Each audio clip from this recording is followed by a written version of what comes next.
మీతో ఏ నిజం చెప్పలేని పరిస్థితుల్లో ఉన్నా నా శీలాన్ని ఏ మాత్రం మీరు శంకించకుండా ఉన్నారే. ఇంత మంచి గొప్ప భర్తని ఏ ఆడదైనా ఎన్ని నోములు నోస్తే పొందగలదు, కానీ అంతటి అదృష్టం నాకు దక్కింది. మరి నా కాపురం చేసే భాగ్యం నాకెందుకు దక్కడం లేదు? అవును, ఆయనన్న మాటలు కూడా కరెక్టే. ఇప్పుడు నేను ప్రెగ్నెంట్ అని అందరూ నమ్మితే అది ఖచ్చితంగా నేను ఈ కుటుంబాన్ని మోసం చేసినట్టే అవుతుంది. ఎందుకక్క? ఎందుకంటావేంటి? నువ్వు కూడా నిలతప్పావు కదా. చూసావా, నువ్వు నేను ఒకే రోజు పెళ్లి చేసుకున్నాం, ఒకేసారి నిలతప్పాం. ఇంట్లో కష్టాలున్నా లోపల ఈ ఫీలింగ్ మాత్రం భలే బాగుంది తెలుసా? అక్క, ఇంకా ఆపుతావా? నేను నెల తప్పలేదు, నేను ప్రెగ్నెంట్ ని కాదు.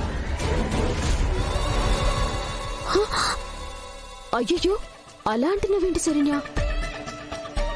అందరూ నీకు కంగ్రాట్స్ చెప్పారు, స్వీట్లు తినిపిస్తూ సంబరాలు కూడా చేశారు కదా. రేపో మాపో వేడుక చేసుకోవాలని కలలు కూడా కనిస్తున్నారు కదా. అంతా ఒత్తిదేనా? అత్తయ్య గారు ఈ రిపోర్ట్స్ చూసి నేను ప్రెగ్నెంట్ అని భ్రమపడ్డారక్క.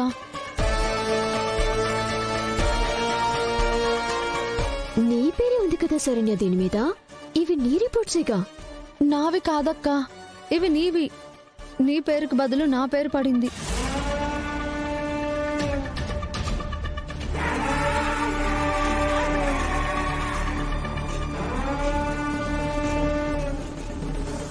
పడలేదే, పడేలా చేశాను.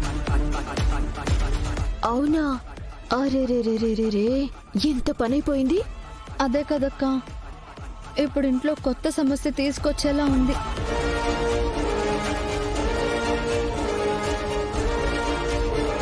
నీ ప్రెగ్నెన్సీని ఎలా దాచాలా, ఎలా మేనేజ్ చేయాలా అని ఆలోచిస్తూ ఉంటే అది కాస్త ఇప్పుడు నేను ప్రెగ్నెంట్ అని అందరూ అనుకునే పరిస్థితికి వచ్చింది. ఇప్పుడు ఈ విషయాన్ని ఇలాగే వదిలేస్తే ఇంట్లో వాళ్ళు ఇంకా నా మీద హోప్స్ పెంచేసుకుంటారు. అది మోసం చేయడం అవుతుంది.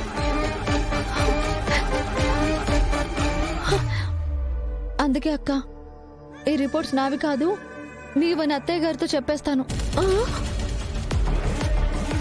శరణ్య, ఏంటి అంటున్నావు? నువ్విప్పుడు ఆ నిజం చెప్పేస్తే నా పరిస్థితి ఏమవుతుందో ఆలోచించావా? వద్దు శరణ్య, అంత పని మాత్రం చేయకు. ఏంటక్క భయపడుతున్నావు? భయపడక బిందాస్ గా ఉండమంటావా? నేను నెల తప్పానని తెలిస్తే ఇంట్లో వాళ్ళు ఎవరూ సంబరాలు చేసుకోరు శరణ్య. ప్రీతికి నిజం ఎక్కడ తెలిసిపోతుందోనని గుట్టుగా బలవంతంగా నాకు అబార్షన్ చేపిస్తారు.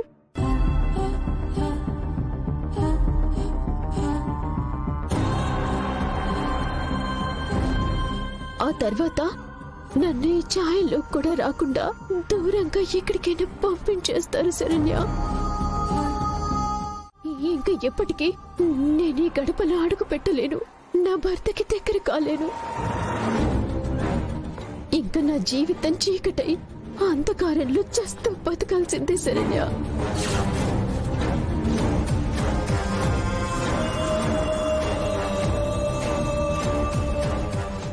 శరణ్య, ఆలోచించు ప్లీజ్. ఇప్పుడు నా బతుకు, నా కడుపులో బిడ్డ బతుకు నీ చేతుల్లోనే ఉంది. నువ్వే ఏదో ఒకటి చేయాలి శరణ్య.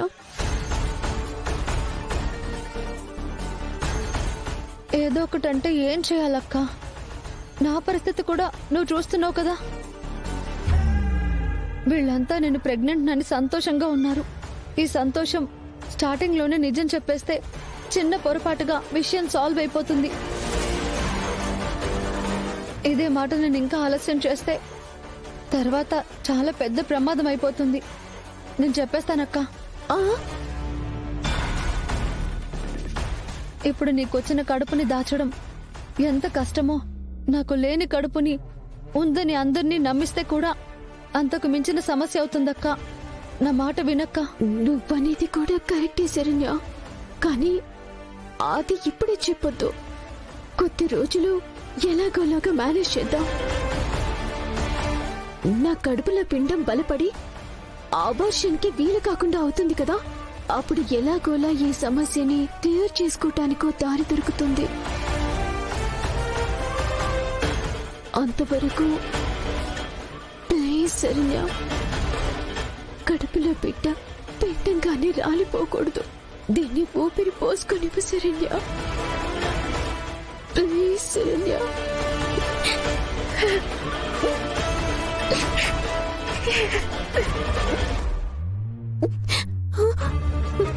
అక్క, నువ్వేడవకక్క. సరే, నువ్వన్నట్టే చేద్దాం.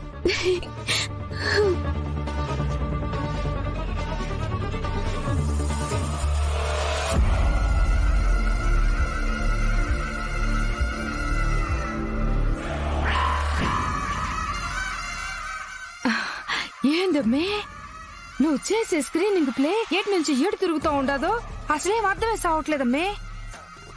ఏడ నీకు కడుపు లేదు, ఆ శరణ్యకి కడుపు లేదు, అయినా దాన్ని కడుపు సెంటిమెంట్ తో కట్టి పడేసి ఉండవు. ఇంట్లో వాళ్ళందరినీ శరణ్య ప్రెగ్నెంట్ అని నమ్మేలా చేస్తుండవు. మొత్తానికైతే దాన్ని ఇరికించేసి ఉండవు.